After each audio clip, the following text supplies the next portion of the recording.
संत बाबा निर्मल दास जी के चरणों में नमन करते हुए हमारे जितने भी संत महात्मा इस दमड़ी के ऐतिहासिक यात्रा में कुंभ के इस स्नान में माँ गंगा को दमड़ी रविदास जी की उस परंपरा को चलाने हेतु उन संस्कारों और रविदासिया पंथ को साथ लेकर चलने के लिए आए हैं। मैं दूर दराज के पूरे हिंदुस्तान से आए अपने उन तमाम भक्तों के चरणों में नमन करते हुए उनका स्वागत और अभिनंदन करता हूं। आज उत्तर प्रदेश में समाजवादी पार्टी के राष्ट्रीय अध्यक्ष माननीय अखिलेश यादव जी ने मुझे विशेष तौर पर अपना प्रतिनिधि बनाकर यहाँ भेजा है, इस नियत के तहत कि मैं आप सबको उनकी शुभकामनाएं दे सकूं। वो पंथ जो रविदास जी ने संत रविदास जी ने 1450 से 1540 के बीच में चलाकर लोगों के बीच में ऊंच नीच के भेदभाव को मिटाने के लिए अपना सर्वस्व न्यौछावर करते हुए जिस तरह से उन्होंने एक नए संस्कार के रूप में इस बात का संस्कार हम सबको देने का काम किया था कि इस पूरे के पूरी सृष्टि का रचयिता एक है, वो ईश्वर एक है, हम सब उसकी संतान हैं। तो उसमें जात जात के बीच में भेदभाव कर कर उसे बांटने की साजिश करने वाले लोग जिस तरह से समाज को बांटने का काम कर रहे हैं, किसी इंसान ने भगवान को बनाने का काम नहीं किया है, बल्कि भगवान ने इंसान को बनाने का काम किया है। इसलिए उसकी भक्ति करो और उसके रास्ते में भक्ति करने में अगर कोई रोड़ा डालने का काम करता है तो निश्चित रूप से उन तमाम अन्यायों के खिलाफ संत रविदास जी जिस तरह से खड़े हुए, उन्होंने लोहा मनवाया, एक ईश्वरीय शक्ति के रूप में उन्होंने न जाने अपने जीवन काल में कितने उदाहरण इस तरह के प्रस्तुत किए कि जिसकी वजह से लोग उन्हें भगवान के रूप में न केवल पूजने लगे बल्कि उसकी उस महानता के साथ वो संस्कार कि हम सबको बांटने की वो नई संस्कृति उन्होंने दी और उस संस्कृति के रूप में उन्होंने जो पद, जो कवि के रूप में जो कविताएं और जो लेख लिखने का काम किया, उसने पूरी मानवता को एक नया संदेश देने का काम किया। और उसी का नतीजा निकला कि उसी के बाद गुरु ग्रंथ साहब ने भी 42 पद उन रविदास जी के उन कथनों में से लेकर और उस तरह एक नई संस्कृति इस मानवता को देने का काम किया है। वंड चखो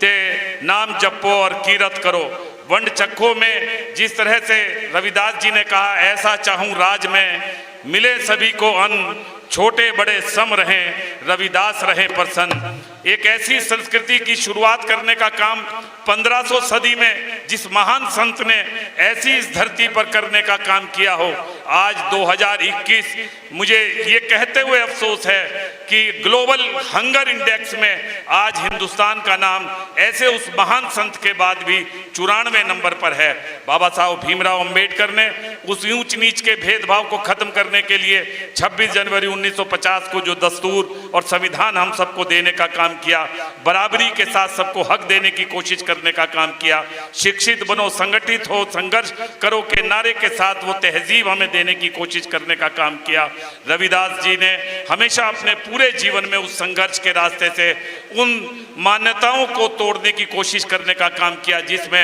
मानवता के एक हिस्से को मंदिर में नहीं जाने दिया जाता था, पूजा करने की इजाजत नहीं थी, पानी पीने की तालाब में इजाजत नहीं थी। उन तमाम मान्यताओं को तोड़कर रविदास जी ने कहा इंसान और इंसान एक है और इसलिए उसकी जरूरतों का सम्मान हमें करना चाहिए। और उस संस्कृति के आधार पर निर्गुण धारा की भक्ति के उस संदेश को उन्होंने लेने का काम किया, जहां चित्तौड़ की रानी मीरा भी उनकी भक्त बन गई, दासी बन गई और न जाने कितने लोगों को उन्होंने लोहा मनवाने का काम अपनी आध्यात्मिक शक्ति से किया। हुमायूं के साथ बाबर भी चलकर आया तो लोहा मान गया रविदास जी का और उसी रविदास जी का लोहा मानकर उसने खिदमत के रास्ते पर चलने का संकल्प ले दिल्ली और आगरा के उन तमाम लोगों के बीच में जाकर उस संस्कृति को फिर दोबारा अपने संस्कारों में लेने की कोशिश करने का काम किया। मीरा को उसके रास्ते से हटाने के लिए उसके देवर और उन्होंने अगर नदी में डाल दिया तो नदी से भी बचाने का काम उस आध्यात्मिक शक्ति ने किया।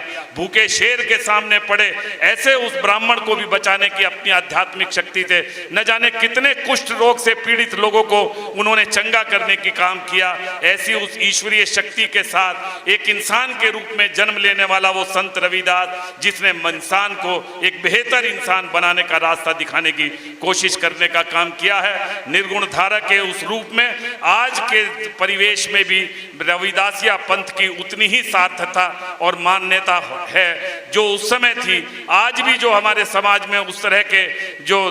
नफरत के बीज हैं, जो इंसान और इंसान को बांटने की कोशिश करने का काम करते हैं, रविदास जी के रास्ते पर चलकर हम हिंदुस्तान को फिर दोबारा वसुदेव कुटुंबकम के रास्ते पर ले जाने का काम कर सकते हैं, एक परिवार के रास्ते पर ले जाने का काम कर सकते हैं, इस पूरी दुनिया को एक इंसान के रूप में दिखाने का काम कर सकते हैं, इस कोशिश के साथ कि हम सब की ज़रूरत एक है, हम सब एक ही ईश्वर की संतान हैं, हम सब की ज़रूरत के हिसाब से उस ईश्वर के प्रति हम किस तरह से समर्पण की भावना को समर्पित करने का काम करें। ये धरती, जल, अग्नि, वायु और आकाश, ये जो प्राकृतिक संपदा उसने दी है, उसमें हम सब का बराबरी का हक है और हमारी कोशिश होनी चाहिए कि हम उस संस्कारों के अनुरूप उस भक्ति में लीन होकर ईश्वर के प्रति समर्पण की भावना को देखते हुए अपनी उस आत्मा को परिष्कृत कर सकें, परिमार्जित कर सकें। तभी उन्होंने कहा था कि मन चंगा तो कठौती में गंगा।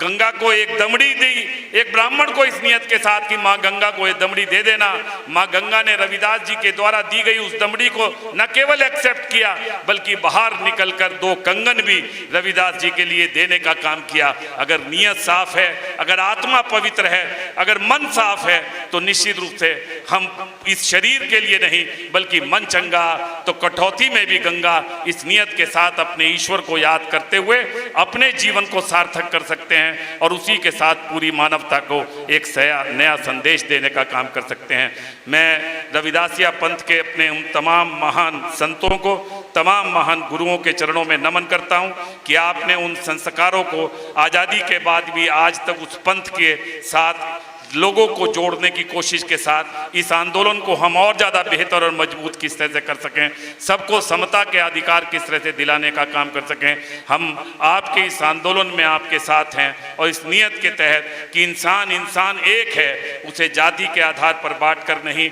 बल्कि एक ईश्वर की उस संतान के रूप में उसकी उस ज़रूरतों का एहसास हम करते हुए बटोरने का काम न करने का काम करें, बांटने का काम करें। संगत और पंगत में बैठकर जो बाबा नानक ने कहा कि नीची अंदर नीच जात, नीची हूं अति नीच, क्या ऊंच नीच की बात करते हो? अगर ऊंच नीच की बात करोगे तो मैं नीची से भी नीची जाति के साथ बैठना ज़्यादा बेहतर पसंद करूंगा। संत रविदास जी ने उन उक्तियों को अपने जीवन काल में न केवल देखा बल्कि उसे अपना एक व्यावहारिक अमली जामा भी पहनाने का काम किया। ये ऐतिहासिक बेगमपुरा की दमड़ी यात्रा, बेगमपुरा के उस ऐतिहासिक नगर से, जिस ऐतिहासिक नगर की स्थापना अपनी कल्पना को साकार करने के लिए एक इंसानी समाज कैसा होना चाहिए इस धरती पर, उसके आधार पर संत रविदास, संत शिरोमणि रविदास जी ने उस बेगमपुरा की स्थापना की थी और ये बात को के आह्वान किया था कि अपने सुख, अपने दुख और तमाम चीज़ों को दरकिनार करने के लिए अगर कोई जीवन जीना चाहता है तो आए और बेगमपुरा में रहे। ऐसे उस महान धरती से ये महान संत जो आज उत्तरांचल के इस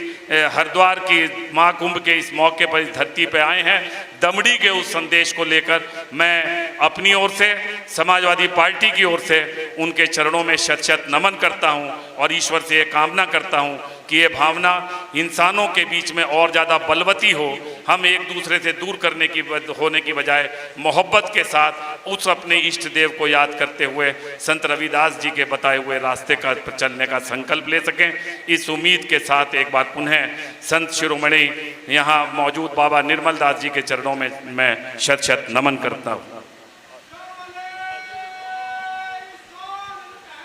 सदगुरु रविदास महाराज की जय।